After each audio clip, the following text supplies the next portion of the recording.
6 മാസം നാട്ടിൽ അടിച്ചു പൊളിച്ചാൻ വേണ്ടിയിട്ട് ലീവിന് പോയതാ.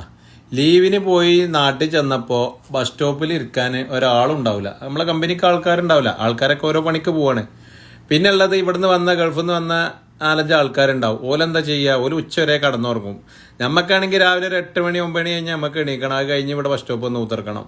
അങ്ങനെ ബസ് സ്റ്റോപ്പിൽ ഇങ്ങനെ വന്ന് കുത്തിർന്നപ്പം ഒരു മരപ്പണിക്കാരൻ വന്നാണ്ടായിരുന്നു ഒരാൾ ആവശ്യമുണ്ട്. ഓൻ നമ്മളെ കുതിരട്ടതാണ്. ഓനെ നമ്മളിത് പോരൂലെന്ന് വിചാരിച്ചിട്ട് ചോദിച്ചതാണ്, പണിക്ക് പോരണോ ചോദിച്ചു. അപ്പം പറഞ്ഞു ഞാൻ പോരാ, എത്ര രൂപ കൂലി വരും എന്ന് ചോദിച്ചപ്പോൾ അവർ പറഞ്ഞു ഒരു 1500 രൂപ തരാമെന്ന്. അപ്പോൾ ഓക്കെ, നമുക്കിത് പുളിച്ചൂല എന്നുള്ള നിലക്ക് ആണ് കയറി.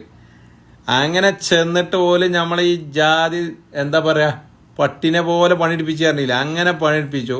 വൈകുന്നേരമൊക്കെ ആയപ്പോത്തിന് മനസ്സിനെങ്ങനെ നീരാൻ വെച്ച. എന്നാലും കുഴപ്പമില്ല, നമ്മൾ ഇതൊക്കെ എടുത്തുകൊണ്ടാണ് ഗൾഫിക്ക് പോകുന്നതെന്നുള്ള ചിന്തയും ഗൾഫിലും ഇതേ മുകളിലാണ് പണിയെടുക്കണമെന്നുള്ളതൊക്കെ ആയതുകൊണ്ട് നമുക്കിത് വലിയൊരു പ്രശ്നമായില്ല. അങ്ങനെ 1500 രൂപ കൂലിയും വാങ്ങിയിട്ട് റാത്തായിട്ടാണ് പോകുന്നു.